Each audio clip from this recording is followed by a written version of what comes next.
Mr Speaker, the Minister may be shocked, but she shouldn't be surprised because this sort of thing has happened before, and actions do speak louder than words. If the Prime Minister goes in the next few days to Saudi Arabia, we will be sending a very clear signal that no matter what we say, we're not really bothered about this sort of thing. It is reported that we have a judicial cooperation memorandum of understanding with Saudi Arabia. Will the Minister commit to publishing that, along with the human rights risk assessment made by the government in relation to it? I think, coming back to the kind of key point in this, is that given our relationship with Saudi Arabia, we are able to have those frank conversations about human rights. We are opposed to the death penalty in all countries under all circumstances. And as I said earlier on, Saudi Arabia does remain a Foreign, Commonwealth and Development Office human rights priority country, particularly because of the use of the death penalty.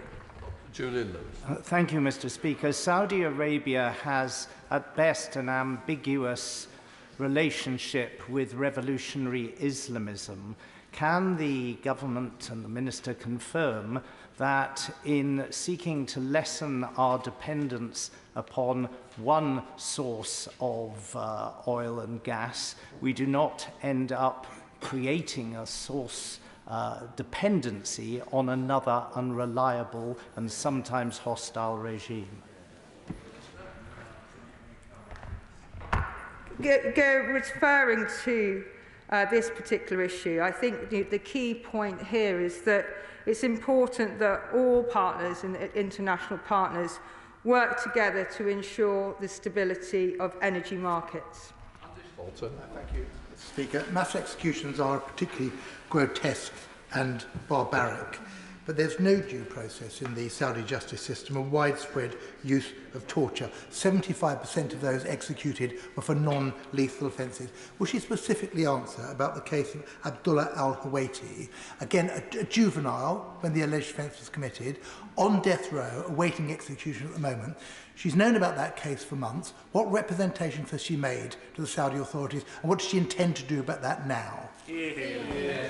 So, I've been clear in terms of our opposition to the death penalty. We raise a number of different cases with the Saudi authorities, but I would happily follow up in writing following this urgent question on that particular case. Brendan O'Hara. Speaker, the Greek writer Aesop once said that a man is known by the company that he keeps, and that equally applies to states. This week, while the Prime Minister's former friends in Moscow were committing atrocities in Ukraine, his existing friends in Riyadh were executing 81 people. It is obvious that the oft-repeated words of condemnation mean nothing.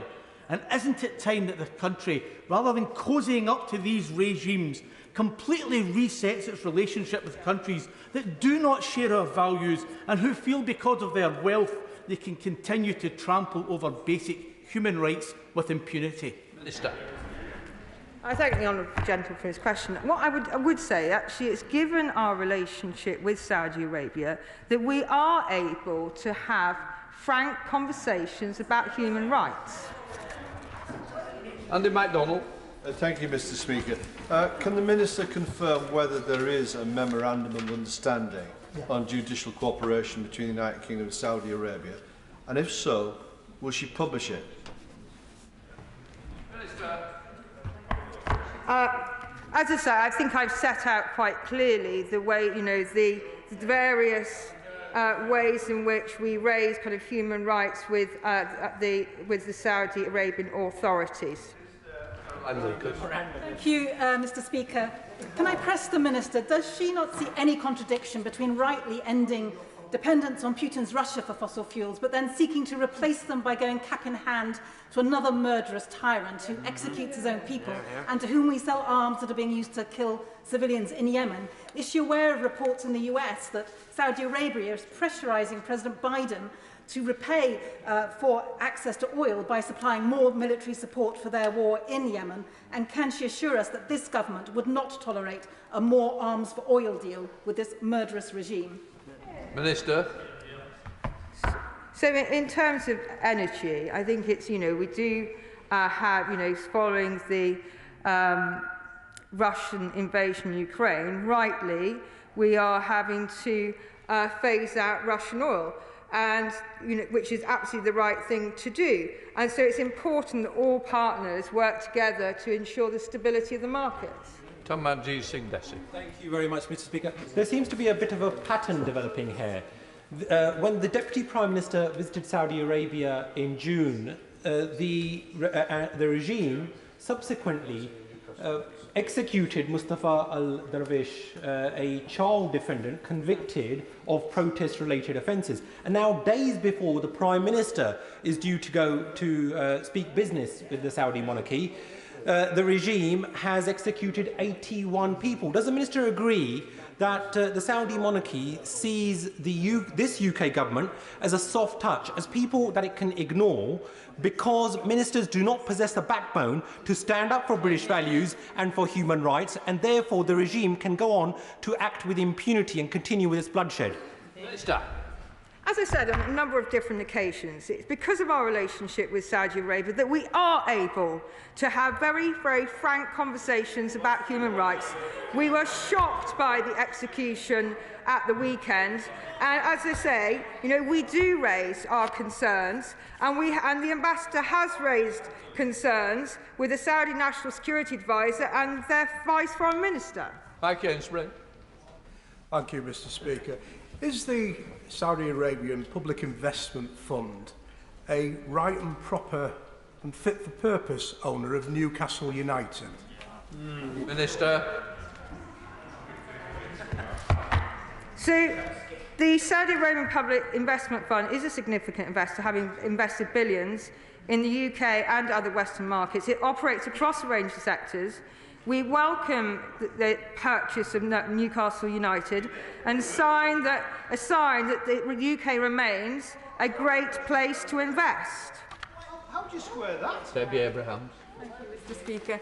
Mr. Speaker, our foreign policy, including our trade deals, must be underpinned by human rights and the rule of law. Would the Minister not agree that it is arguably the absence of this in our current foreign policy and our current international dealings which has led President Putin to feel that he can absolutely ignore all of this and do what he wants in Ukraine? Minister. So, let's be really clear. The international community in the UK have been absolutely clear throughout that the Russians' invasion of Ukraine was unprovoked, unjust and illegal. And we will do everything we can to limit Putin's ability to wage war. But on human rights, but let's be clear, we do call out human rights violations where we see them. Cherry.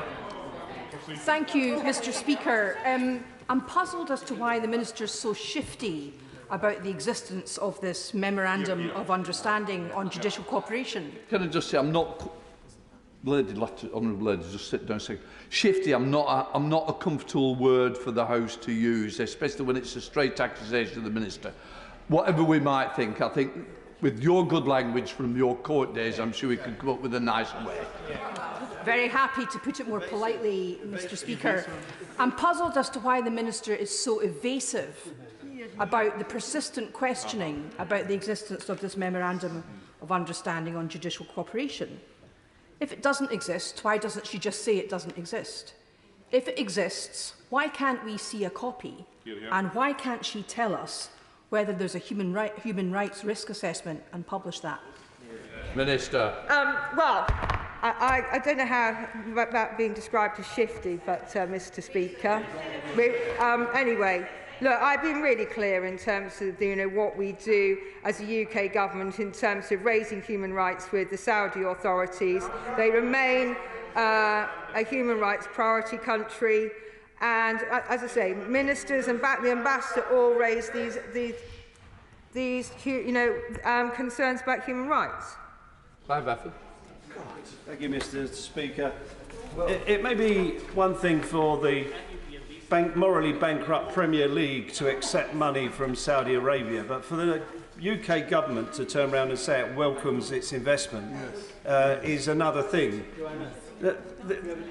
Our frank talking to Saudi Arabia has amounted to nothing more than diplomatic finger-wagging and has created no change whatsoever in their attitudes. So can we expect, in response to this atrocity, any change at all in the relationship between the UK and Saudi Arabia? Yeah. Minister. As I've said on a number of different occasions during this urgent question, the relationship with Saudi is of great importance, covering a range of kind of national security and economic interests. But it's because of that relationship that we are able to have frank conversations about human rights.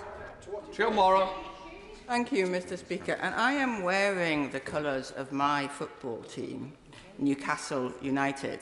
And I think it's important to say that in utterly condemning this atrocious, horrific massacre, I speak for many, many of my constituents and Newcastle United fans.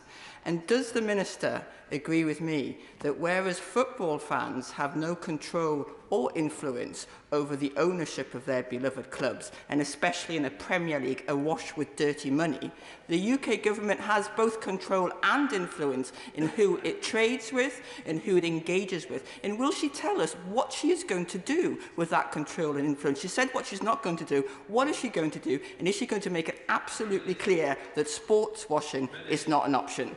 Minister. So, with regards to Newcastle United, we've never had a role at any point in the club's prospective takeover, and this has been a commercial matter for the Premier League. Kerry McCarthy.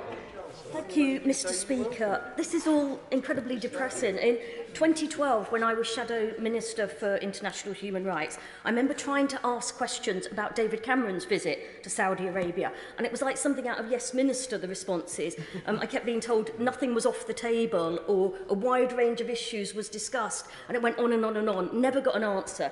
And now we hear that 2 years ago he went camping with Lex Greensill and the Saudi Crown Prince, which I think says a lot for what probably was discussed then. But can I ask the Minister, if the Prime Minister does go to Saudi next week, and I hope he doesn't, will he raise the case of Abdullah al-Hawati that was mentioned by my colleague from Hammersmith? 14-year-old at the time of the crime, was sentenced to death last week. Minister. I'm trying to think of another way to kind of suggest that I will not be speculating in terms of the Prime Minister's travel plans this week, next week or next month. Peter Grant. Thank you, Mr. Speaker. Despite the Minister's protestations, nobody in this chamber believes that we would see the same weak response from this government if these murders had taken place in Iran, for example. Isn't it the case that because Saudi Arabia is Britain's single biggest weapons customer, because Britain is Saudi Arabia's single second biggest arms supplier, isn't it simply the case that whether it's weapons for murderers in Saudi Arabia or peerages for Russian oligarchs in London, for this Tory government, money talks louder than human rights ever will? Minister. I've been pretty clear that the government was shocked by the execution of these 81 individuals at the weekend. I've also been clear that the UK opposes the death penalty in all countries under all circumstances as a matter of principle, and Saudi Arabia is well aware of the UK's opposition to use the death penalty. Dame Diana Johnson. Thank you, Mr. Speaker. And the Saudi authorities have said that these executions were carried out in compliance with Saudi law. So given that we know that the Saudi justice system falls far short of international standards, including obtaining confessions through torture and the use of the Special Criminal Court for the prosecution of human rights defenders and political activists, what recent discussions has the government actually had with the Saudi authorities about the failings of the Saudi justice system and the cases of those in jail for trying to exercise their fundamental human rights? So, as I say, we regularly raise concerns about human rights, but specifically Lord Ahmed, the Minister responsible for human rights, raised them during his visit to Saudi Arabia earlier in February. Mike Kane. Pope Francis recently said, Mr. Speaker, that the death penalty is an attack on the inviolability and dignity of the human person, inadmissible in all cases. Following on from the member for Beckenham, there are 1.7 million Catholics who live in Saudi Arabia, 8% of the population. King Salman has already got cordial relationships with the Church, and the Crown Prince recently visited the Archbishop of Canterbury to talk about inter-religious dialogue. What pressure can we put on civil society groups to explain to the royal family there that many of their constituents, many of their people do not believe in the death penalty, and give them an understanding as to why we don't believe in it? Minister. And I think the UK government and partners do kind of raise human rights issues and also our opposition to the death penalty. As I've said, the UK strongly opposes the death penalty. Saudi Arabia remains on the human rights priority country, and that is in part because of the use of the death penalty, but also restrictions on of women's rights, freedom of expression, and also freedom of religion and belief. Alan Dorrans. Thank you, Mr. Speaker, and good afternoon. Mr. Speaker, last week the Minister for Defence Procurement was in Riyadh at the World Defence Show, actively promoting the UK arms export to the Saudi regime. Does the Minister agree that in light of the weekend's mass executions, the UK government should seize all arms trades with a regime that shows no sign of respecting human rights?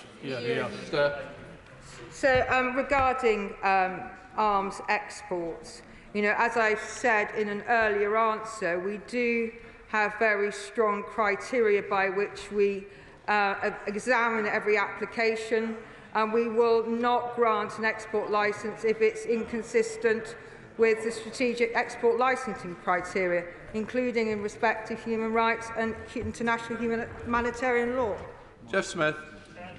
Thank you, Mr. Speaker. The Minister said many times now the government makes representations and has frank discussions. Can she point to a single example of any impact or effect of those representations?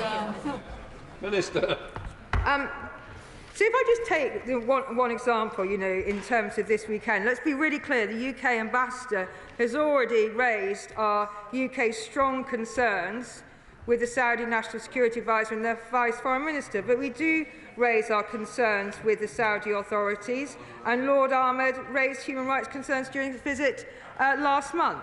Patricia Gibson. Thank you, Mr. Speaker. To what extent does the Minister personally think it is appropriate to continue to sell arms to the brutal Saudi regime, which has no regard for human rights of even their own people, publicly crucifying men after beheading them for homosexuality and stoning to death any woman deemed to have committed adultery? I think I've answered the question in relation to arms exports on a number of occasions, so I refer back to previous answers. Margaret Farrell. Thank you, Mr. Speaker. The European Saudi Organisation for Human Rights said that in the cases it had been able to document, the charges involved not a drop of blood, even under Saudi rules used to establish criteria justifying executions. Opacity in the Saudi judicial system and witness intimidation lend further secrecy to the nature of the charges against the executed, many of whom are believed to have been Shias. What material steps, not conversations, material steps are the government taking to show Saudi Arabia that they will not tolerate these barbaric abuses? As I said, we were shocked by the executions, and we have raised our concerns, and through our ministerial and diplomatic channels we will seek further clarification on the details of these cases. Jim Shannon. Thank you, Mr. Speaker. Can I thank the Minister for her reply, declare an interest as Chair of the APPG of freedom of religious belief, and express concern over the restrictions in religious beliefs in Saudi Arabia. These executions are deplorable and shock the people of the United Kingdom of Great Britain and Northern Ireland. Has the Minister made any representations to their Saudi counterparts to review the rationale behind this mass execution, and whether we can apply any diplomatic pressure to urge a reconsideration of executions carried out in this way, and which appear to be a spectacle rather than the murderous, sombre, sober and shocking event that it truly is? Minister. I'm grateful for the honourable gentleman for his question, and I know how passionately he campaigns on all matters of freedom of religion or belief. As I've said, the UK ambassador has already raised our strong concerns about the executions at the weekend, and through ministerial and diplomatic channels we will seek further clarification on the details of these cases. We now come to the statement on the update of Ukrainian sponsorship scheme. I call the Secretary of State, Michael Gove. Mr. Speaker, with your permission, I would like to make a statement on our government's response to help those fleeing the conflict in Ukraine. This government, this House, indeed everyone in the United Kingdom, continues to be in awe of the bravery of the people of Ukraine. They're victims of savage, indiscriminate, unprovoked aggression. Their courage under fire and their determination to resist inspires our total admiration. The United Kingdom stands with the Ukrainian people. My right honourable friend, the Defence Secretary, has been in the vanguard of those providing military assistance. The Foreign Secretary has been coordinating diplomatic support and, with the Chancellor and the Business Secretary, implementing a new, tougher-than-ever sanctions regime. The Foreign, Commonwealth and Development Office and the Home Office have also been providing humanitarian support on the ground to Ukraine's neighbours, helping them to cope with the displacement of hundreds of thousands of people. But more can and must be done. To that end, my right honourable friend, the Home Secretary, has already expanded the family route. She has also confirmed that from tomorrow, Ukrainians with passports will be able to apply for UK visas entirely online, without having to visit visa application centres. As a result, the number of Ukrainians now arriving in this country is rapidly increasing, and numbers will grow even faster from tomorrow. We also know, however, that the unfailingly compassionate British public want to help further, which is why, Mr. Speaker, today we are answering that call with the announcement of a new sponsorship scheme, Homes for Ukraine.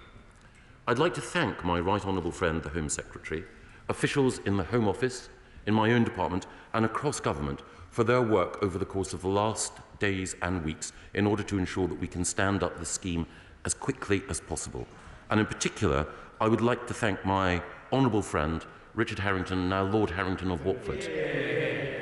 His experience in ensuring that the Syrian refugee resettlement programme was a success will prove invaluable in making sure that we do right by the people of Ukraine. The scheme that he has helped us to design draws on the enormous goodwill and generosity of the British public and our proud history of supporting the vulnerable in their hour of greatest need. The scheme will allow Ukrainians with no family ties to the UK to be sponsored by individuals or organisations who can offer them a home. There will be no limit to the number of Ukrainians who can benefit from this scheme. The scheme will be open to all Ukrainian nationals and residents. They will be able to live and work in the United Kingdom for up to 3 years. They will have full and unrestricted access to benefits, healthcare, employment and other support. Sponsors in the UK can be of any nationality with any immigration status, provided they have at least 6 months leave to remain within the UK. Sponsors will have to provide accommodation for a minimum of 6 months, and in recognition of their generosity, the government will provide a monthly payment of £350 to sponsors for each family whom they look after. These payments will be tax-free, they will not affect benefit entitlement, nor council tax status. Ukrainians arriving in the United Kingdom will also have access to the full range of public services, doctors, schools and full local authority support. Of course, we want to minimise bureaucracy and make the process as straightforward as possible, while also doing everything we can to ensure the safety of all involved.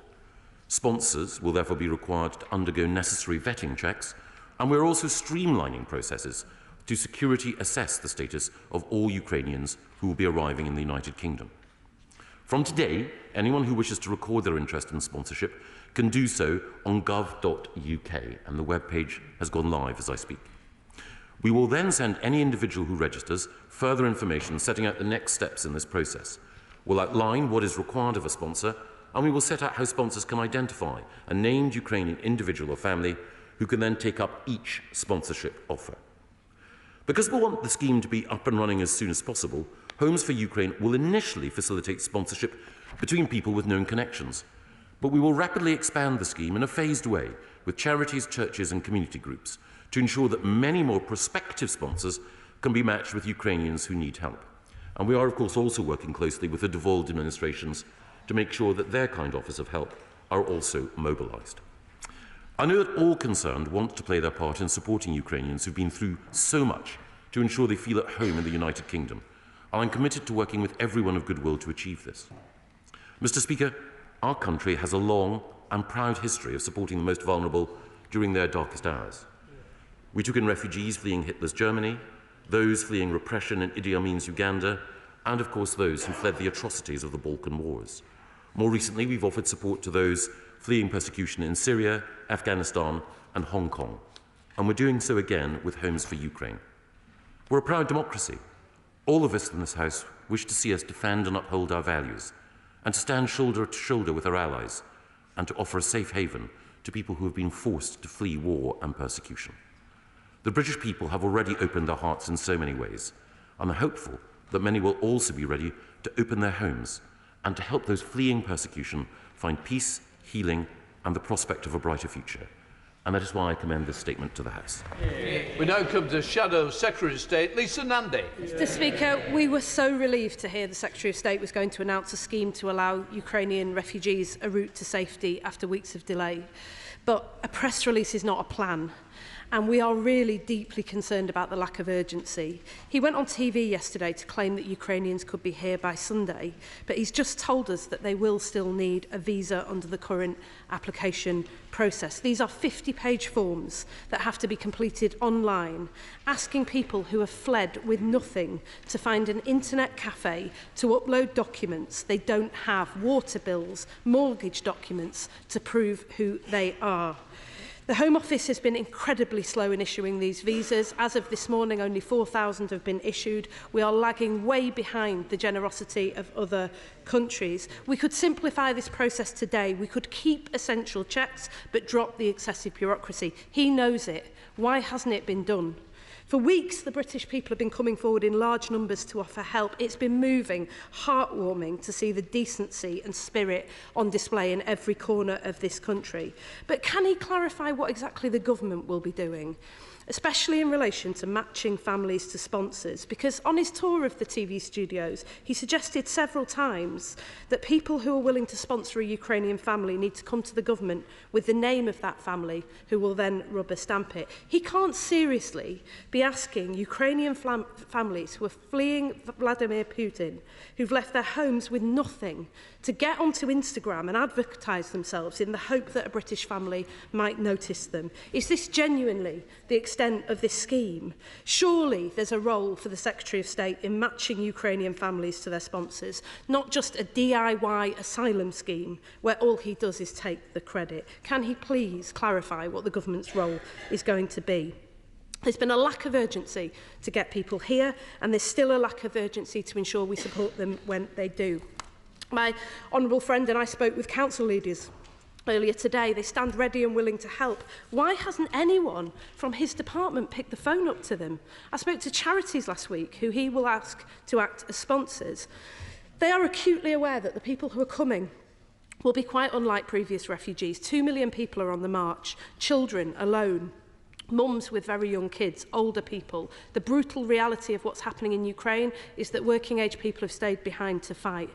Now, they will have healthcare needs. They'll need school places, maternity care, social care. One council leader told me today that his city, which traditionally plays a major role in welcoming refugees, has only 9 secondary school places available. Has it not occurred to him until this point to pick up the phone to leaders like him before he went into the TV studios and promised the earth? These charities and council leaders are the same people who stepped up during COVID.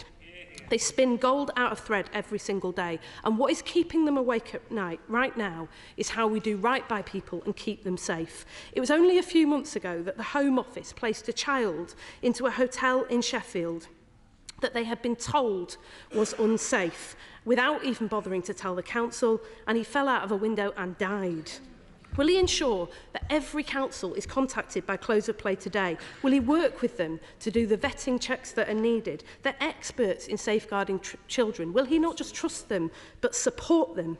Will he put a safety net in place in case a placement breaks down? His department over the weekend confirmed that families who are left homeless in that situation will not be able to claim for housing costs under universal credit. Surely that can't be true. Surely we are not going to ask people who fled bombs and bullets to lie homeless on the streets of Britain. I suspect, Mr. Speaker, he has felt as ashamed as I have to watch how this government has closed the door to people who need our help. People have been, he shakes his head, people have been turned back at Calais. They've been left freezing by the roadside with their children. We've had planes leaving neighbouring NATO countries packed to the rafters, except those to London, because this government has turned people away. The British people who've come forward have shown that we are a far better country than their government. But unless he gets a plan together, a real plan, not just a press release, all he is effectively announcing is plans to fail the people of Ukraine twice over. He said today that they have our total admiration, and they do. But they need more than that. They need our total support. Secretary of State. Well, I'm grateful to the Honourable Lady for her questions and what I think was her support for our scheme. The Honourable Lady asked about the visa application process and the length and the bureaucracy associated with it. Well, as was announced last week in the House of Commons by the Home Secretary, and as I repeated today, it is the case that for Ukrainians who have a valid passport, it will be the case that they can be, have their application turned round within 24 hours, not in the way to which you referred. That was announced last week. It is time that instead of manufacturing synthetic outrage, she actually kept up with what government, and my right honourable friend, the Home Secretary, is delivering. She asked about matching. She's already had a go. She asked about matching families and sponsors. We are moving as quickly as possible in order to ensure, working with NGOs and local government, that individuals in need can be found, the families and the sponsors whom they need, in order to get people into this country as quickly as possible. I'm grateful to the Honourable Lady for speaking to people in local government this morning. I was speaking to the people in local government 10 days ago in order to ensure that this scheme was capable of being delivered. She asks why it is that we are requiring matching in the way that we are. It's because our scheme has been developed in partnership with non-governmental organisations who have welcomed our approach. We've been doing the practical work of ensuring that refugee organisations on the ground can help to shape our response in order to help those most in need. Now, I know that the Honourable Lady wants to help. I believe that everyone in this House wants to ensure that the scheme is successful. So she makes a number of valid points about the need for school places. That is why there is additional funding available to every local authority that will take refugees in order to ensure that school places are provided. She asks about wraparound care. We're providing additional funding to local government in order to ensure that the expertise required in order to provide those who've been traumatised with the support they need will also be there. She asks about the rapidity with which vetting checks, but also the comprehensive nature of those vetting checks, can be guaranteed. We've been working with the Home Office in order to streamline that process so it is quickly as possible, but also to ensure, as she quite rightly pointed out, that we do not place vulnerable children in accommodation where they might be at risk. In all of these cases, every single one of the points that she has made has been addressed by officials, NGOs and those in local government in order to make sure that our scheme works. It now falls to the Honourable Lady, her questions having been answered, to get behind this scheme, to support those open-hearted British people who want to ensure that we can do everything possible in order to help those in need. It is time to rise above partisan politics and to recognise that this is a united effort in which our colleagues in devolved administrations and those in NGOs are working with the government to put humanity first. Sir Roger Gale. Mr. Speaker, my right honourable friend has generated a great deal of progress in the last few days, but he'll understand that we still have a very long way to go. I don't want to bore the House or you, Mr. Speaker, with the experiences that I had in France last weekend, but I learnt a lot from them. I'd be very grateful, because we need a meet and greet system. And there are other things that we need to put in place very quickly indeed if this is going to work. So would my right honourable friend, or Lord Harrington, meet with me either today or tomorrow to make sure that we can avoid some of the elephant traps that face us if we don't get this right? Yes, I'm very grateful to my honourable friend who, over the course of the last 10 days, has been in touch with me daily in order to outline offers of help from his constituents and others, a model constituency MP and a humanitarian. And Lord Harrington will meet my honourable friend tomorrow in order to make sure that we can operationalise those offers of help. We come to SNP spokesperson Stuart C. MacDonald. Thank you very much, Mr Speaker. And can I start also by thanking people across the UK who have come forward with incredibly generous offers of accommodation and support for Ukrainians. And of course, we will do whatever we can to support this initiative. But we do very much regret that it is only phase 1 today. Things are still not going fast enough. And we will also continue to argue that the best response available to the government is to stop asking Ukrainians to apply for visas altogether. On that point, why are people accepted onto this scheme still going to have to apply for a visa as well? Yes, of course, some of these people may be able to apply online, but an online process is not necessarily a fast process either. On sponsorship, we welcome that people with limited leave to remain will now be able to be sponsors, but when does he anticipate that charities, churches and community groups can also play their part? He explained a little bit about the vetting processes, but how will sponsors be supported to undertake their role? And that's not just a question of cash. And what happens if a sponsorship does not work out? What move-on support will be available? On financial support, Mr Speaker, will the £350 per month be available to sponsors such as community groups as well as to individuals? Does access to public funds mean full access, including the housing element of universal credit? And is there £10,000 local authority support per person, as was reported in the press? And what about the most vulnerable people, the orphans, the very elderly and the others who will never know about this scheme's existence, never mind how to apply? Can, for example, UNHCR refer someone onto this scheme or for resettlement? And what support would be provided in those circumstances? And finally, Mr Speaker, what discussions has he had with the Scottish and Welsh governments about their request to operate as super sponsors, and will he endeavour to make that work? Well, I'm very grateful to the honourable gentleman for his questions, and I thank him for his support for the scheme. He makes the point about making sure that we can speed up all of the security and visa checks as quickly as possible. Well, as I mentioned earlier, my right honourable friend, the Home Secretary, has already acted in that regard. It is the case that from tomorrow, anyone with a Ukrainian passport will be able to apply online and should, thanks to a surge in the number of caseworkers in the Home Office, be able to have permission very quickly granted, turned round, a PDF will be sent straight to them. They can then fly into this country to a warm welcome. And it is the case as a result of that, that in our visa application centres, the surge of staff there will be able to deal with those individuals who, for whatever reason, do not have a passport or the capacity to secure one quickly, and that means that we can more quickly process the number of Ukrainians who wish to come here. As was pointed out earlier, 4,000 visas have been granted. The numbers are due to surge during the course of this week.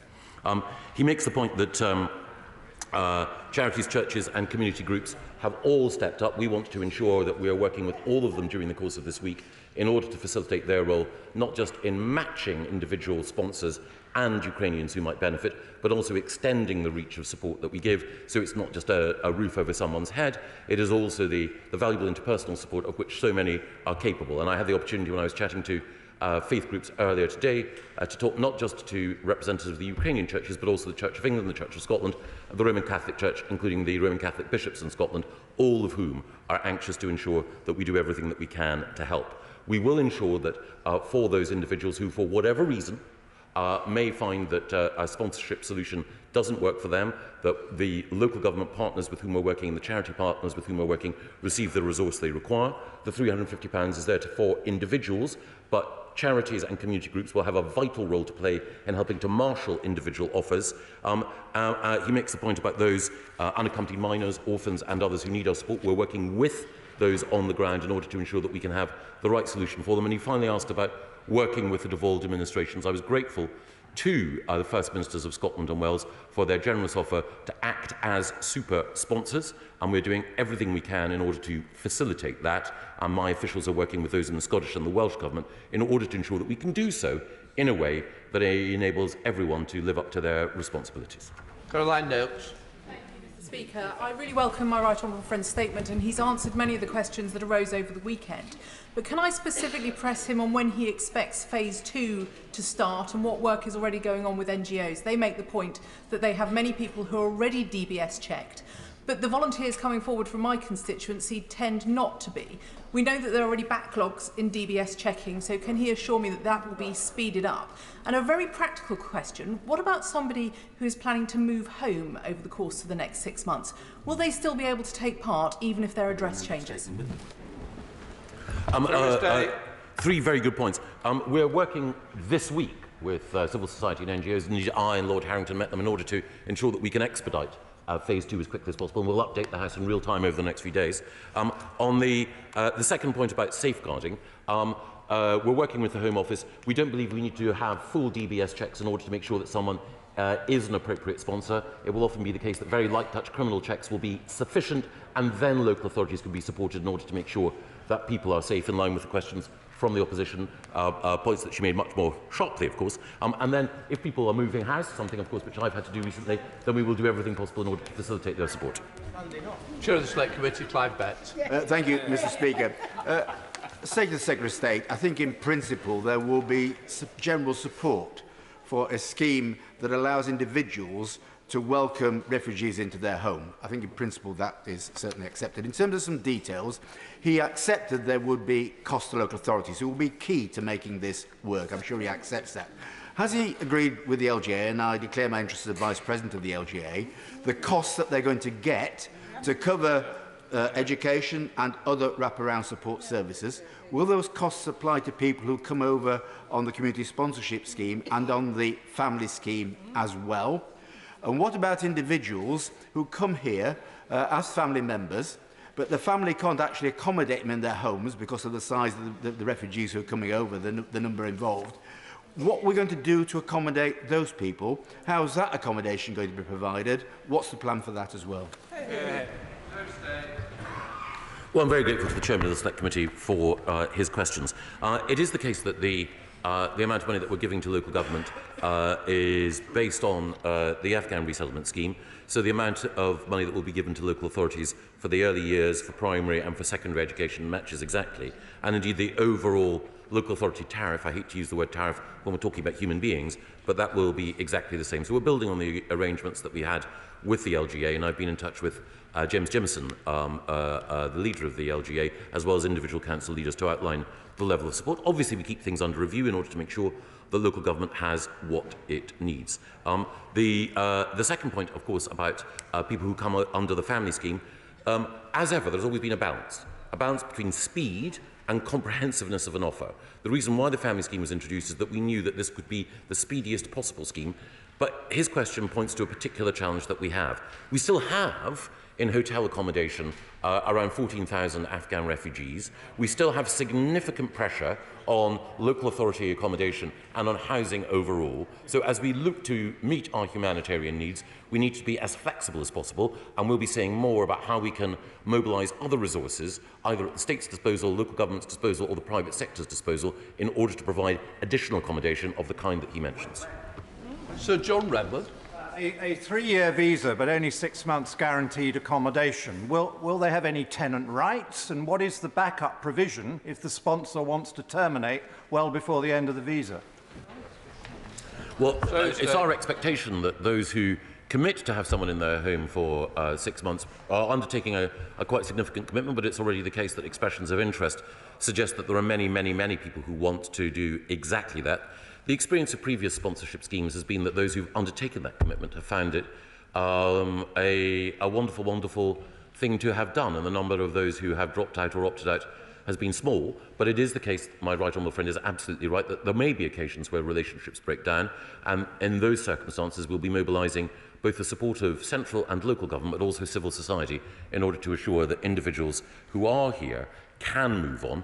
Final thing that I would want to say is that many of those who come here, of course, there'll be women and children in the front line coming here, but many of those who want to come here will want to work and contribute, will want to be fully part of society. And it is the case already that we've had offers from those in the private sector who are willing to provide training and jobs to people so that they can fully integrate into society for as long as they're here. Florence Session-Loman. Thank you, Mr. Speaker. I wanted to go back to the Secretary of State's point where he highlighted that over 14,000 Afghan refugees are still in hotels, including hotels in my constituency of Vauxhall. Accommodation that is frankly unsuitable for people suffering long-term trauma, people fleeing war. I wasn't quite sure what the Secretary of State response is in terms of dealing with that type of long-term unjustifiable and unsuitable accommodation. Well, I have enormous sympathy for the Honourable Lady. One of the reasons why Lord Harrington has joined my department and is working with the Home Office is in order to ensure that we can get people whom we've accepted out of hotel accommodation, which is unsuitable for the long term, and into the community. But that requires us to ensure that those local authorities that are receiving individuals are supported in the way they are. I would be more than happy to return to this House in order to outline the steps that we're taking in order to deal with this situation. But it comes back to the essential point which the Chairman of the Select Committee brought out. As we show a warm welcome to people who are fleeing persecution, we need to ensure that that welcome can be truly stable and secure. And that means securing additional accommodation, and that means moving beyond hotels and local authorities. That's why the Homes for Ukraine scheme harnesses the kindness of civil society. But there is more that we must do, and we'll update the House in due course. Robert Halford. Thank you, Mr. Speaker. I strongly welcome the scheme that my right honourable friend has set out. It was Nicholas Winton who said, if it's not impossible, there must be a way to do it. And could I ask my right honourable friend if he would extend the scheme or the imagination that he set out today to offer a make sure that Britain harbours a refuge for Ukrainian orphans who are able to come here and to work with Ukraine to bring them over and make sure that these children are looked after. My right honourable friend makes a characteristically compassionate and acute point, and one of the areas of greatest difficulty is helping orphans and unaccompanied children. That is something that we need to do more on and will. Alistair Carmichael. Mr. Speaker, this is significant and welcome progress, even if I suspect it still does leave us something short of our obligations under the 1951 Convention. But can the Secretary of State explain how this sponsorship scheme will interact with the rights of those who are already here, perhaps under a work visa? If their circumstances change, how will they then be able to obtain the same level of protection that will be given to refugees coming here under his scheme? Well, I'm very grateful to the right honourable gentleman, and of course the scheme that we're introducing today is not perfect, but we hope to work with him and others in order to make sure that it is improved as it develops. One of the things that we want to do was to stress that anyone who's got 6 months residency in the UK can act as a sponsor, but he quite rightly draws attention to the fact that there are Ukrainians in this country, some of whom, for example, are students and others of whom are here under a position where they do not have indefinite leave to remain. We will seek to regularise their status. The Home Secretary and Lord Harrington, I know, are already on it. Jeremy Wright. Thank you very much, Mr. Speaker. I welcome very much the conduit for the immense generosity of the British public that my right honourable friend has set out. But as he's recognised, what a Ukrainian refugee needs is not just a home, but also the services that go with that home. And local authorities, as others have said, will be providing those. Can I ask him about the very substantial coordination challenges here? Not just between his department and the Home Office, though that's important, but also between the refugees who are already here from other places and the services that are being provided to them and those who will arrive from Ukraine, and the fact that under the scheme that he's described, where people will go is where there's a home for them, not necessarily where there is service provision for them, and he will need to ensure, will he not, that that service provision is indeed provided. Well, my right honourable friend makes a very, very good point, and this is a cross-government and beyond-government effort. And as he reminds us, people who've come here from Syria, people who've come here from Afghanistan, we've welcomed in a compassionate fashion, but there are delivery challenges for everyone in government that we need to work out in order to ensure that the right services are there. We expect, but we don't predict, that many of those who will benefit in the first stages of this scheme will be people who will be moving to areas where there are already a significant number of people of Ukrainian ancestry, where some of the social networks will help, but we do need to make sure that as the scheme expands, that the support is there. Mike Kane. Thank you, Mr. Speaker. The Secretary of State said the web page to volunteer to sponsor a Ukrainian refugee has gone live. The ITV journalist Paul Brand has just reported that it doesn't work, and the site can't be reached.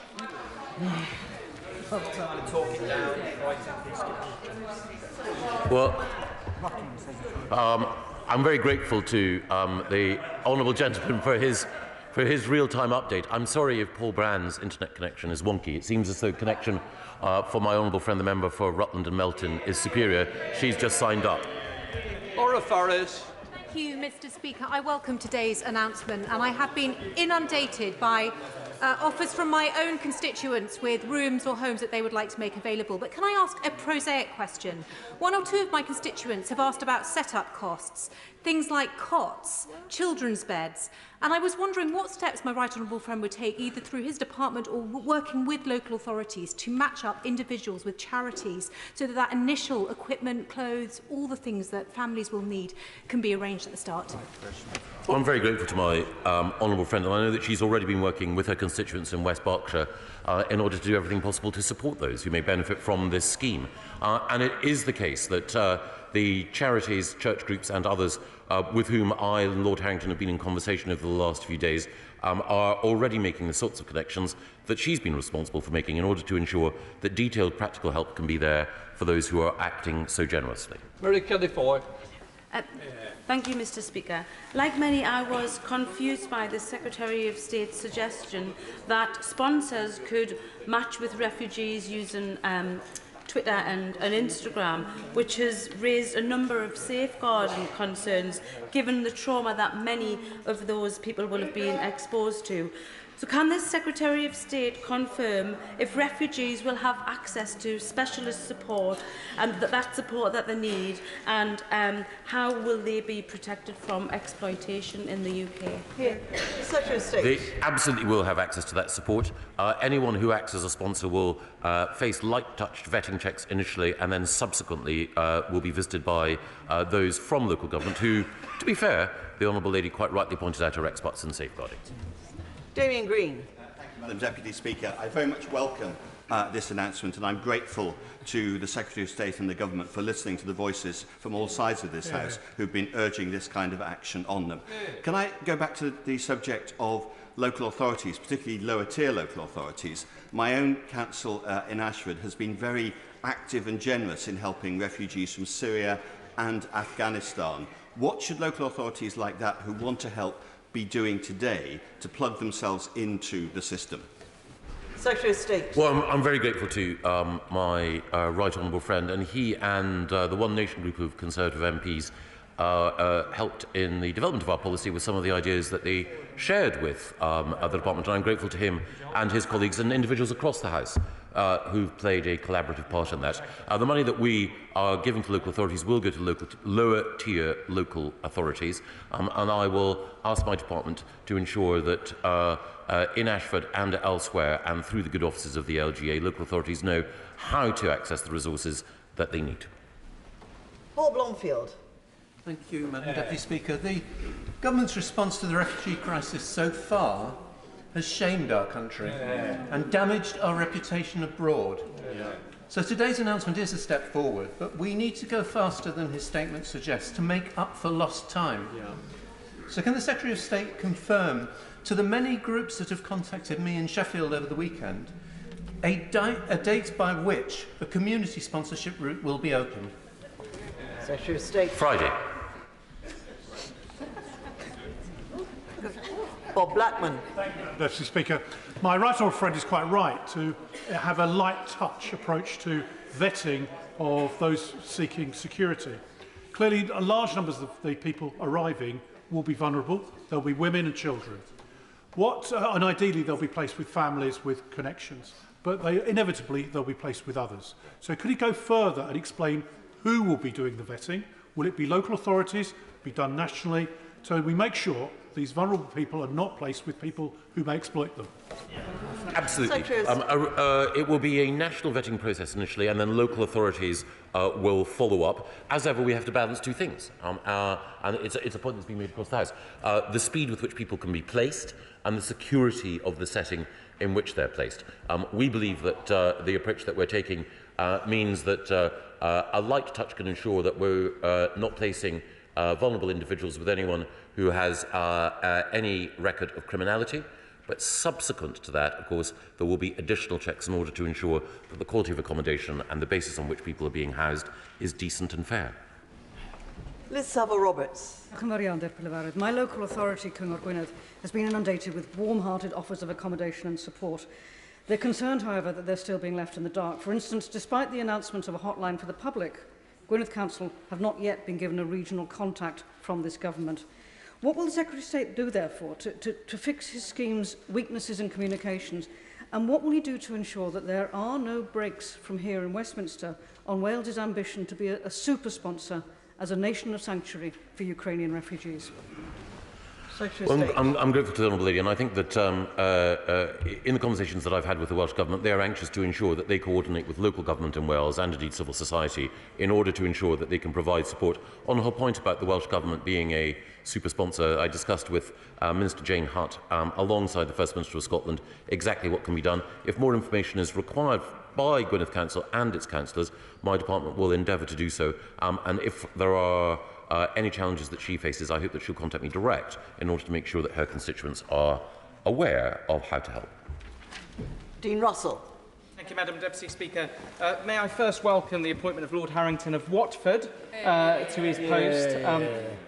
Yesterday, I spent time in the Peace Garden in Canterbury Park with the Watford Interfaith Association, who took prayers from many, many faiths across the area.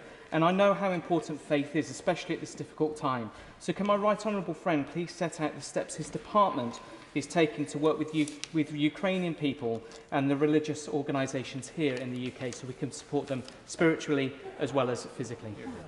Well, I'm very grateful to my honourable friend. People of all faiths and none have stepped up in order to demonstrate their support for those fleeing persecution. In particular, I'd like to thank representatives of Ukrainian churches here in the United Kingdom, and in particular Bishop Kenneth Nowakowski, who I know has been talking to the Minister for Faith, my honourable friend, the member for Saffron Walden, and thanks to his direct intervention and her direct intervention, a number of Ukrainian-speaking priests were able to come into this country at an accelerated rate in order to ensure that we provided the pastoral care for which the Ukrainian community was so keen to see. Thank you very much, Madam Deputy Speaker. As with previous refugee crises, the government's response to the Ukraine crisis has, quite frankly, been pathetic, revealing the true extent of the callousness within this government's hostile environment policy. And the only reason, by the way, that we're having such a statement, which in itself is wholly inadequate, is because the government has been dragged kicking and screaming by the opposition, the media and the good British people who have said that this debacle simply doesn't represent us. We are much better than this. But I want to press the Secretary of State on a case of my Slough constituents. There is a 15-year-old Ukrainian girl currently in Poland who has had to leave behind the death and destruction and her parents and her brother in Ukraine. Her only family outside of the Ukraine is in the UK. They have tried their level best to bring her here. However, the government shamefully have said that she is ineligible for the Ukraine family scheme because she isn't considered to be a close enough relation. Instead preferring for a vulnerable child to fend for herself. So, Secretary of State, what can my constituents do to bring this young girl to safety? Just before the Secretary of State answers that question, the honourable gentleman knows that it was far too long. All we need here is questions. Everybody knows the background. Can I just say that? Everybody knows the background. We don't need every member who stands up to explain the background. Just ask the question because we've got an awful lot to get through today, and this is very important. The Secretary of State. Thank you. On the individual case, it is true that there are every day in Portcullis House Home Office officials working incredibly hard to deal with individual surgery cases of the kind he mentions. I would urge him to visit the caseworkers there. If for any reason that's inadequate, just email me direct and we'll do everything we can. He secondly says that there's more that the scheme needs to do in order to be better. It is always the case that more needs to be done at every point. when we are dealing with a humanitarian tragedy. We all recognise that, but I would respectfully say to him two things. Look, this country has taken in people from Syria, from Afghanistan. We're taking in people from Ukraine. It is an uncapped scheme. We're going to disagree politically and all the rest of it, but I'm just had it up to here with people trying to suggest that this country is not generous. And all this stuff about hostile environment, the hostile environment was invented under a Labour Home Secretary. So can we just chuck it when it comes to the partisan nonsense and get on with delivery? Tim Lawton. Me? Oh. Thank you, Madam Deputy Speaker. I applaud the generosity of this scheme, and it is a shame the opposition has been on a scavenger hunt for the negatives in a very churlish way. Can I ask two practical questions? There are some people who don't have accommodation free for the whole of the year, when they've got students who've gone off to university, for example. Will there be a scheme whereby there can be shared responsibility to take on family members? And secondly, for businesses who want to sponsor work placements, I have many in the hospitality industry in Worthing who want to bring in chefs and things like that. How will they go about that? Because it needs to be done locally, because it's no good offering a job to somebody in a restaurant in Worthing if they've been placed in a home in Sunderland. That's a very good point. Well, I'm really grateful to my right honourable friend for the points he makes. And yes, we will work with him and with others who are making business offers in order to provide people with the jobs and support that they need. And I'm very grateful to him for the work that he's already done and continues to do to help the most vulnerable who are fleeing persecution. Brendan O'Hara. Deputy Speaker, I have been humbled by the response of the people of Argyll and Bute who have contacted me already to offer accommodation to fleeing Ukrainian refugees. Similarly, having met with the Chief Executive of the Council on Friday, I know that they too stand ready to play their part, as they did magnificently when the Syrian refugees found shelter in Argyll and Bute, having also fled Putin's bombs. But can they tell me, will the local authorities be allowed to be sponsors for refugees themselves under the terms of this scheme? Well, I'm very grateful, and the honourable gentleman is absolutely right. Local authorities and people across Scotland, and the welcome that they showed to Syrians fleeing persecution and the willingness that they are showing to help Ukrainians fleeing persecution, it's great. And he's absolutely right. People in Argyll and in island communities have already done so. Well, what we're hoping to do with the Scottish Government is allow the Scottish Government to be a super sponsor and then to allow them to work with local authorities in Scotland. That's what's been put forward to us as the best way forward by Scottish Government ministers. It seems sensible to me. We just need to try to make it work. Mark Harper. Thank you very much, Madam Deputy Speaker. I strongly welcome the scheme my right honourable friend set out. But can I urge him to make sure that any of the safeguarding and checking measures remain proportionate? As Conservatives, we generally believe people can make decisions for themselves and and I agree that with unaccompanied children, safeguarding is critical. But let's not get the state in the way of the generous response from the British people and make sure those checks are proportionate to the risk. Let the British people respond in the way that they already have. Secretary of State. Well, I'm very grateful to my right honourable friend. It's a very common sense perspective which I completely share. Marcia de Cordova. Thank you, Madam Deputy Speaker. My constituency has a proud record of welcoming refugees. But of those families that will require settlement here, there will be some where there would be an adult with a disability or a child with a disability, and they will have very specific needs and require specific support. So can the Secretary of State confirm, because his statement didn't allude to any of the specialist support that will be available, will there be specialist support available, and will there be additional funding for them? Very, very important point, and I know what a passionate and effective spokesperson she is for those living with disabilities, and absolutely, we will work with local government in order to make sure that the support is there for women, children and others fleeing persecution, many of whom will be living with disabilities and will need additional support. Greg Smith. Thank you, Madam Deputy Speaker. I warmly welcome my right honourable friend's statement. I know Buckinghamshire Council stands ready to do all they can to support and give a warm welcome with good services to Ukrainian families coming to Buckinghamshire under this scheme. But to assist them with their planning, can the Secretary of State confirm whether funds made available to local authorities will just be for local authority services, or will councils have to have a dual function of commissioning services from the NHS, academy trusts in schools, etc.? Thank you. The funding that we will make available will cover general local authority costs. There will be an additional supplement for education for the early years for primary school and for secondary schools. But we are working with Martin Tech, great local council leader, and others in order to ensure that any specific additional support that may be required is tailored appropriately. Barbara Keeley. Thank you, Madam Deputy Speaker. Just some questions for clarification, Secretary of State. Charities like Refugees at Home arrange hosting of refugees following a visit from a referrer or a home visitor who assess the potential placement and liaise with potential hosts. Is that the role in the scheme that the Secretary of State envisages for charities like that? Because he mentioned churches and he mentioned charities and he mentioned community organisations. The third sector, I believe, is ready to help and has always stepped up, but it's not easy when they've already given such a lot during the pandemic. So would such charities be properly supported financially to help them expand the work they do quickly? Yes, on the first point, can I say that Refugees at Home has done an amazing job in helping to support the existing sponsorship route, which, as colleagues across the House have pointed out, admirable as it is not appropriate in its own limited way for what we are doing now. And we've been talking to charities over the course of the last 10 days in order to make sure that we learn from them about what level of support may be required. And of course, if it's the case that there is more capacity building that is needed within the third sector, then we stand ready to do that. But we've been working with Reset Communities, Citizens UK, the Sanctuary Foundation, the Red Cross and others in order to make sure that we can support them.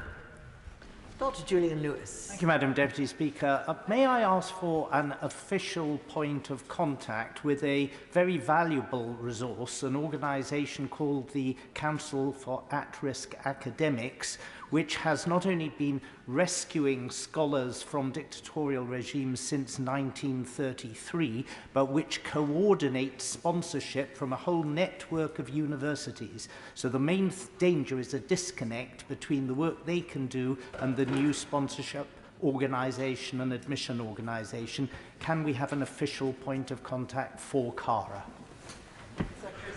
Yes, I'm hugely grateful, and I was able to talk to a leading academic at Manchester University earlier today who's working in a very similar field. And I will make sure that my Right Honourable friend is put in touch with an appropriate official contact in my department, and either I or Lord Harrington will be back in touch with my Right Honourable friend in the next 24 hours. Gavin Robinson. Thank you very much, Madam Deputy Speaker. I think the media contribution yesterday and the statement this afternoon has spurred on optimistic aspiration for those in my constituency and across the United Kingdom who wish to help. Will the Secretary of State dedicate a hotline for parliamentarians like us who want to iron out the cracks for individuals to assist them and ensure, particularly in Northern Ireland, because we've heard of Wales and we've heard of Scotland and we know the political situation isn't as fertile as we would like it to be in Northern Ireland, that he is confident that schools, hospitals and housing will be made available, knowing, as he does, that they don't rest within local government. No, absolutely, and 2 points. One, we know the political situation in Northern Ireland, but we did have an opportunity to talk to Jane Brady of the Northern Ireland Civil Service in order to make sure that Northern Ireland was fully looped into this approach, and both the Secretary of State and the Minister of State in the Northern Ireland office are committed to doing everything to help. And it will be the case that Lord Harrington will be holding regular surgeries for members of Parliament from all parties who wish to help and mobilise local resource. Siobhan Bailey. Madam Deputy Speaker, the people of Stroud are extremely big-hearted and they want to help in as many ways as possible, so we really welcome this innovative scheme, which I understand is the first of its kind anywhere. This offer is, however, complex with many moving parts, and as my right honourable friend said, many refugees coming here will be mothers and women with children. So can he confirm that he's working with the DWP to make sure they're ready to assist with benefits and also childcare options, because we know many of them will want to work and the jobs are actually there? Thank you. Well, my honourable friend is absolutely right, and the Secretary of State at DWP has been working with the team incredibly energetically to provide the basis of such support. Dame Diana Johnson.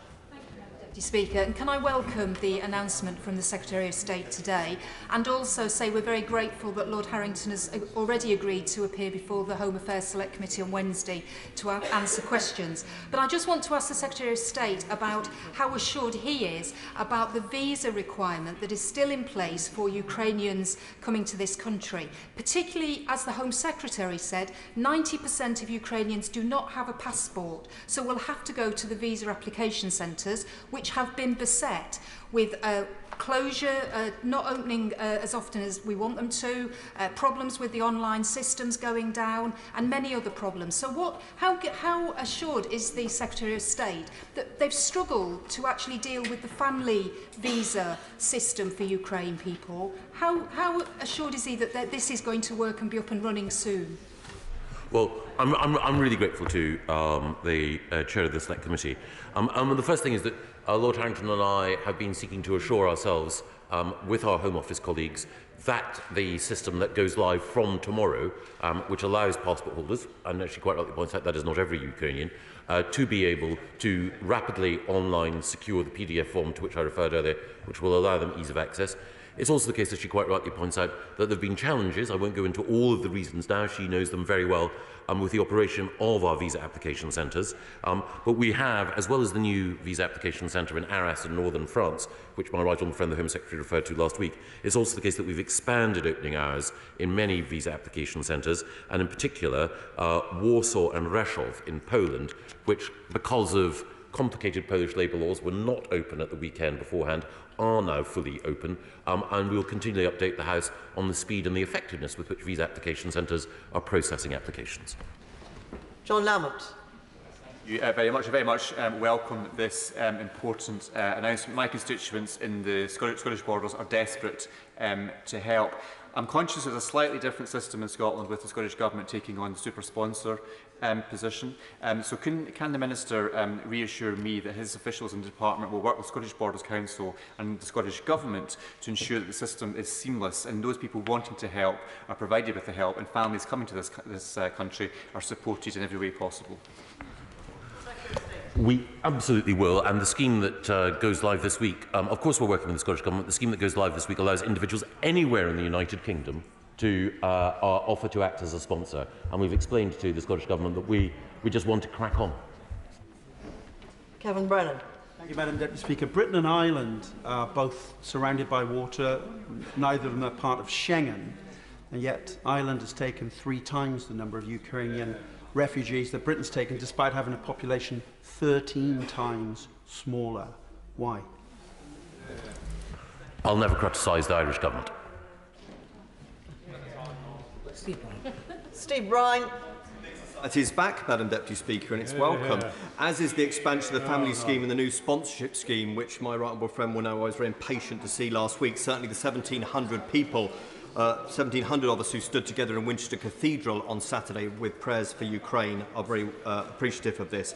The phased response, I think, is sensible. We can't let the perfect be the enemy of the good. We have to get this up and running. Is there a trigger or a timeline that my right honourable friend is working to for when the charities and the church groups can get into this, please? As quickly as possible, not least because of the impassioned advocacy of my honourable friend. Adam Kayser. Many of my constituents across Airdrie and Shotts have expressed concerns to me that the UK is simply not doing enough to help Ukrainian refugees. But this government, of course, has formed. Whether that's refugees from Syria, Afghanistan or Ukraine, the Tory government has a tendency to draw red tape and shy away from its moral duty. But I have a specific question from today's statement. The Secretary of State in his answers kept referring to a warm welcome, and that of course was the name of the scheme designed to help Afghans, and we know that's not running as smoothly as it should be, and it's not necessarily a warm welcome. So what reassurances can he give the House that those aren't simply empty words, and those that are fleeing conflict will be genuinely welcomed? Well, the good news is that her predecessor as Member of Parliament for Airdrie and Shotts, one of North Lanarkshire's finest, is now the Minister in the Scottish Government responsible for this, and I look forward to working with Neil Gray. Great man. Alicia Cairns. Deputy Speaker. I thank my honourable friend, for his hard work to operationalise this system. It will provide a stable place of refuge rather than leaving them in hotels for too long. And I know the people of Rutland and Melton will join me in opening their hearts and their homes. But my ask is that we do all we can to ensure the most vulnerable come here, because that is not always those with contacts in the UK, and is most likely those trapped in the East. So please can you reassure me we will focus our efforts on those most in need. The very good points from my honourable friend. My honourable friend, the member for Winchester, said we must make the perfect the enemy of the good. This scheme is not perfect, but what we are trying to do is to make sure that we can move as rapidly as possible. That's why named sponsors are being deployed. That means we can get people into homes. Again, we know that there is pressure on other accommodation, but we will be saying and doing more in every day that comes. Debbie Abrams. Deputy Speaker. I also welcome this scheme, and I know my constituents of Alderman Saddleworth have also been contacting me about what they can do in providing such a accommodation and so on. But can I gently remind the Secretary of State that there are still thousands of women activists, prosecutors, judges and others in Afghanistan who are still waiting to hear from the Afghan resettlement scheme. Will this type of scheme include them in a further rollout? I thank the Honourable Leader, and I do appreciate the pressure on the Afghan resettlement scheme. When it was set up, it was going to be 20,000 people in this year, and then to be extended. We're working with our partners, and part of Lord Harrington's new responsibilities include ensuring not only that we get those who are currently in hotel accommodation into more settled accommodation, but also that we live up to our obligation to others. Bob Stewart. Thank you, Madam Deputy Speaker. Could I ask my right honourable friend if any consideration has been given to perhaps an advance office on the Ukraine-Polish border where people could go to and get advice and possibly some help to get to the UK, and possibly in combination with those extremely good NGOs, particularly the International Committee, the Red Cross and the UNHCR. Putting them all together, right on the border, would really help people coming through who don't know what to do. Well, my honourable friend has a distinguished record when it comes to helping people in conflict areas, and of course I'll work with the Home Secretary in order to ensure that our resources on the ground are positioned appropriately. Stuart Hosey. I've spoken with senior councillors in Dundee over the last week, and the City Council remains open and willing to take and accommodate Ukrainian refugees. I also heard what the Minister said about working closely with the devolved administrations who wish to become super sponsors. Given Scotland and Wales, their governments, know far more than I do or the Minister does about their capacity and the capacity of their local governments, why does the Minister not simply allocate substantial numbers of Ukrainian refugees to Scotland and to Wales and let them get on with the job of providing sanctuary? That's what we want to do. Celine Saxby. Thank you, Madam Deputy Speaker, and thank you to my right honourable friend for today's announcement. And can he confirm that if households are taking on a family or individual, register with a community support charity like the Pickwell Foundation in North Devon, who have a proven track record of providing warm, safe and sustainable welcomes to refugees, will they still receive the £350 per month? Yes, the individuals will, yes. Helen Hayes. Thank you, Madam Deputy Speaker. Both of my local boroughs of Lambeth and Southwark stand ready and willing to welcome refugees from Ukraine, as they have welcomed refugees from many other parts of the world in the past. But it's really hard for them to do so if they are not formally a part of the government scheme. They will inevitably be playing catch-up on who is arriving in their area and what the support needs are. Local authorities know their communities best, and by cutting them out of a formal role in the scheme, the government will create avoidable problems and inefficiencies. Will the Secretary of State think again about the role of local authorities, the vital role that local authorities have to play in making sure that refugees have the fullest possible welcome in all of our communities across the UK? I don't believe that we have cut local government out of the scheme, but of course I'm committed to working with Lambeth, Southwark and other local authorities in order to ensure that individuals who are placed with sponsors are provided with all of the support that local government is capable of providing, and that local government gets the resource needed from central government. David Jones. Deputy Speaker, there are many older people, particularly the widowed who live alone in larger homes with plenty of spare rooms, who will be very keen to offer refuge to Ukrainian refugees. However, quite reasonably, they will need to be assured that it's entirely safe to do so. My right honourable friend says that the government is streamlining processes to security assess the status of Ukrainians arriving here. Could you give more details of what those processes are, please? Yes, absolutely. It is the case that, as I mentioned earlier in the context of the Home Secretary's announcement last week, we want to make sure that anyone who applies, either using a Ukrainian passport or without it through a visa application centre, goes through basic security checks. Because as we know, and it's a hard and difficult fact, there are malign actors in that part of Eastern Europe who may wish to abuse the scheme, so we have to balance security against other considerations, but the speed with which we can turn round applications now is a sign that we're prioritising compassion.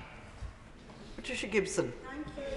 Deputy Speaker, the Secretary of State earlier said that he hopes that many people will be ready to open their homes. But it seems that none of the 3,000 plus spare rooms offered to Afghan refugees by hosts across the UK have been used due to Home Office guidance. This doesn't inspire confidence with regards to the Ukrainian scheme. So what steps will he take to ensure that the Ukrainian hosting and sponsorship scheme is more successful than the Afghan scheme was, and that Home Office guidance facilitates rather than blocks Ukrainian refugees settling here in the UK? The Home Secretary and I will do everything possible in order to improve the operation of the scheme in line with the points that my honourable friend makes. Faye Jones. Thank you, Madam Deputy Speaker. Can I commend my right honourable friend for the urgency he has brought to this issue? But can I press him to go faster still? Hay, Brecon and Talga Sanctuary for Refugees in my constituency has already done a phenomenal amount of work, but they stand ready to offer homes to people in Ukraine who don't know anyone in this country. Likewise, my many tourism and hospitality businesses. Can I ask him to direct his officials to go even faster on phase 2 of the scheme so that we can get this rolled out as quickly as possible? We absolutely will, and we will make sure, and I recognise that there are already individuals who will be making offers, but in the conversations that I had with NGOs and others today, they will be doing their very best for anyone who is willing to allow a match to be made. And one of the things that's striking is the way in which charities and civil society organisations can be much faster and more nimble, even than the best government department, in bringing people together. Ruth Jones.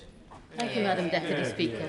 Following a really successful rally yesterday where the people of Newport West and surrounding areas demonstrated their wish to help house Ukrainian refugees, can the Secretary of State confirm that data about arrivals via this new route will be shared with councils? Because after all, access to this data by councils would help ensure children's health and education needs are met quickly. Well, the Honourable Lady makes a very important point. It is critical that we do ensure that data is shared in a timely fashion. Absolutely. Shailesh Vara. Thank you, Madam Deputy Speaker. I welcome the statement made by my right honourable friend, and of course we all recognise that with time the people will be able to register for services from the NHS. However, there will be some people who need urgent medical treatment. Would he kindly ensure that he liaises with his counterpart, the Secretary of State for Health, to ensure that those who do need urgent health do get it, even though they may not have an NHS number? My right honourable friend makes a very important point, and I have to say that the Secretary of State for Health has moved with amazing speed in order to provide support to some of the most vulnerable. I know the Secretary of State for Health was talking to the Ukrainian ambassador earlier today about what more the NHS might be able to do, and we will absolutely act in that spirit. Alan Dorrance. Thank you, Madam Deputy Speaker. Good afternoon. Madam Deputy Speaker, has the United Kingdom Government set a cap, either actual or notional, on how many refugees we will take from Ukraine? And if so, how was that, or how will it be decided? We'll do everything possible to make sure that the Scottish Government is satisfied. Dr Ben Spencer. Madam Deputy Speaker, and I very much welcome the announcement from my right honourable friend today. Going back into safeguarding of vulnerable refugees, I listened very carefully to what he said about checks on historical and ongoing checks in terms of safety. Who will do the ongoing checks in terms of refugee safety? Local government, who are experts in safeguarding. Beth Winter. Thank Madam Deputy Speaker. The First Minister of Wales, Mark Drakeford, said this weekend that visas shouldn't be necessary, as they're not necessary in the European Union. And indeed, he, along with his Scottish counterpart, has called on UK Government to waive visa requirements. This morning, the Chief Executive of the Welsh Refugee Council has described the scheme as not a humanitarian response, particularly when compared to other European countries who have accepted hundreds of thousands of people. And she describes the scheme as quite disheartening, indeed shocking, quite frankly. So will the Secretary of State look again at this heartless visa requirement scheme, which is so out of touch with the people of Britain and indeed the devolved nations, and please put people first instead? Well, I'm sorry that she feels as she does. I should say that when I was talking to representatives of the Refugee Council earlier, one of the representatives said, as we unveiled the scheme, that they took their hat off to the government because they were so pleased with what we've done. Now, they want us to go further, and as I acknowledged earlier, the scheme is not perfect, but we have to balance speed with breadth, with comprehensiveness, with safety, with security, and with other considerations. But I'm grateful for her question, because I can update the House to say that since the website went live less than an hour ago, 1,500 people have already registered through the scheme in order to provide support. Simon Jupp. Thank you, Madam Deputy Speaker. I'd like to thank my right honourable friend on behalf of East Devon for this Homes for Ukraine scheme. I've already received countless offers of accommodation from our generous towns and villages in East Devon. Could my right honourable friend, though, outline the safeguarding measures in place for both sponsors and refugees? Well, I'm grateful to my honourable friend, and he's right. First of all, we need to have a light touch approach, which means that individuals who come forward can be, we can be certain that they don't have any record of criminality. Then, subsequent to that, local government, including the excellent council in East Devon, can visit in order to ensure that accommodation is right. And then the checks that we're placing on people coming into the country, as we touched on earlier, are there in order to ensure that a very small, tiny minority of bad actors, but some of whom can be particularly exploitative and malignant, are kept out, so that we can ensure that the scheme works for those who genuinely need it. Carol Monaghan. Thank you, Madam Deputy Speaker. Can I press the Secretary of State again on the question that my honourable friend asked? Is there going to be a cap on the number of Ukrainians allowed into the UK? And can I also say, if my constituents register today for that scheme, how quickly can they expect to have Ukrainians in their house? Well, first of all, there's no cap overall on the number of people who can benefit. Secondly, the Scottish Government, as I mentioned earlier, has suggested that they could act as a super sponsor for 3,000, and we're working with them. And then on the particular point, if one of our constituents registers today, that means they can be updated. Come this Friday, it could be the case that they and a named Ukrainian can complete that form. As soon as that form is completed, there'll then be a turnaround in order to make sure that the security checks on both sides are safe, and that should mean, God willing, that there can be Ukrainians coming to Glasgow in just over a week's time. Rachel Hopkins. Thank you, Madam Deputy Speaker. Luton welcomes refugees, and we stepped up to welcome many Afghan refugees, as well as our community now stepping up to support our Ukrainian residents and refugees. However, we still have far too many families of the Afghan refugees who are in hotels still in Luton, and there is a great deal of pressure on our housing system. So can I ask the Secretary of State what plans and measures are in place to support families moving into longer-term housing, and would there be consideration of the £350 a month scheme for other refugees, which might be more culturally appropriate? At least two very important points there. On the first, of course we need to move faster to move people from hotel accommodation into more suitable long-term accommodation. But there are constraints. I'm not criticising anyone, it's just there are constraints in Luton and elsewhere. And that's why we need to think about how we can find and indeed secure more suitable accommodation. We've done amazing work. My honourable friend has done amazing work in making sure that homeless people, some of whom were originally from Eastern Europe, are off the streets and in secure and safe accommodation, but more must be done. On the £350 payment, it's been designed to support people who are offering up their own homes, but let's see how it goes and let's see what more we can do in the future. Alan Brown. Thank you, Madam Deputy Speaker. Bryce Cunningham of Mossgiel Farm in my constituency has already done a fantastic job organising aid out to Apollo's charity.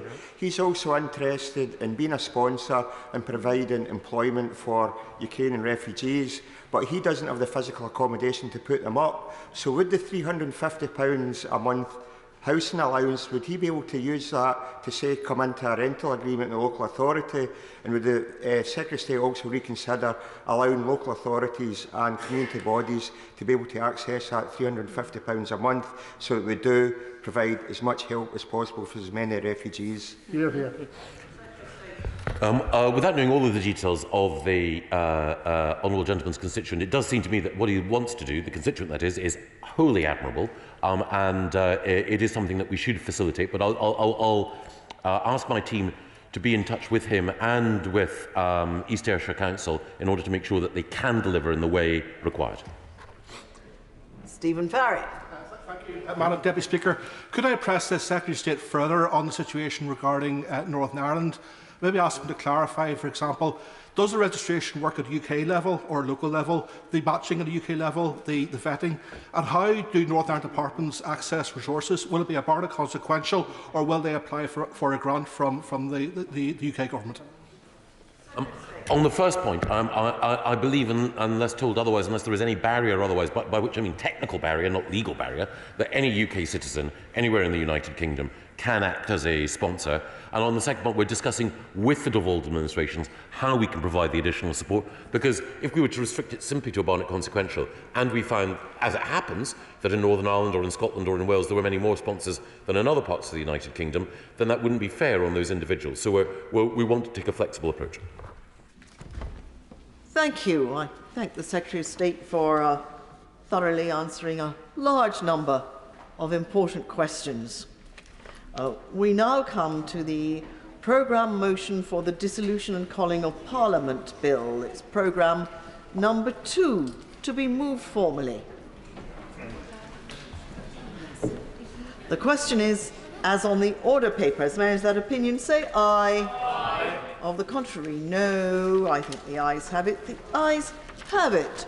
So the clerk will now proceed to read the orders of the day. Dissolution and calling of Parliament's Bill. Consideration of Lord's amendments.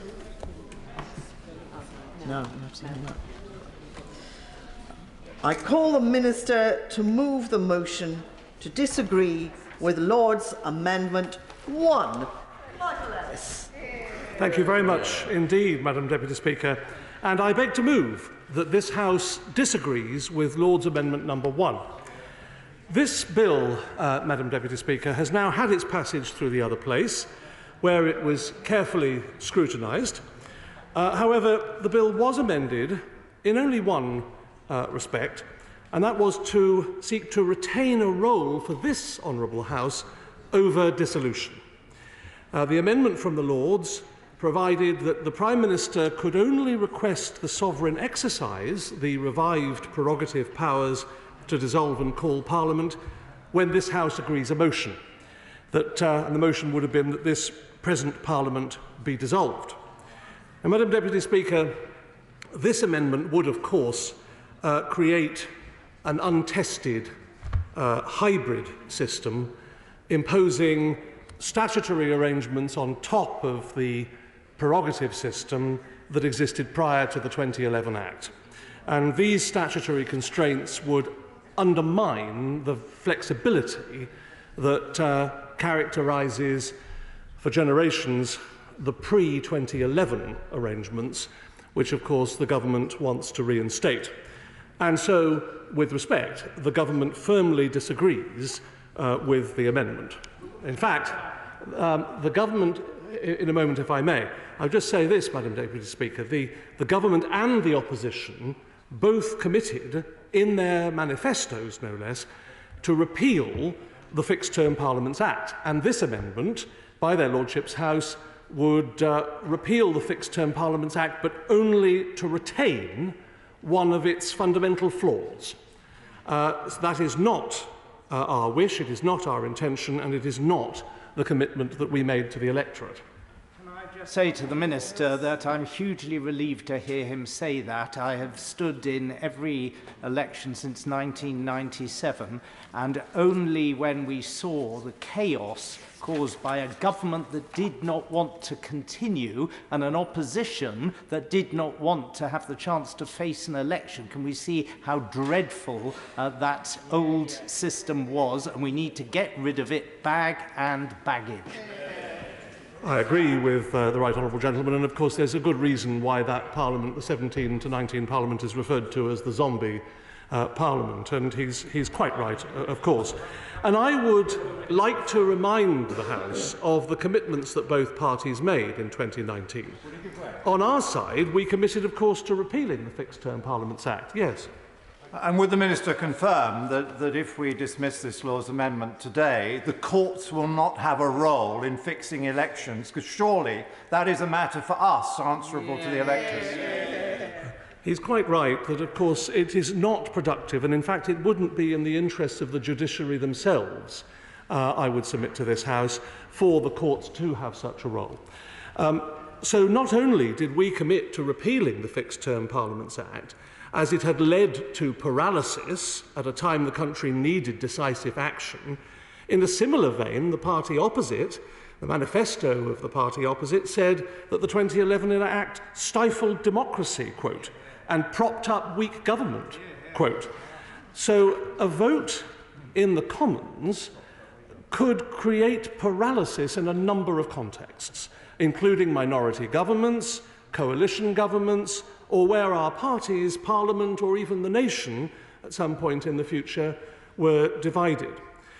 So as a majority on the Joint Committee on the Fixed Term Parliaments Act noted, a Commons vote would only have a practical effect were we in a situation where Parliament was gridlocked.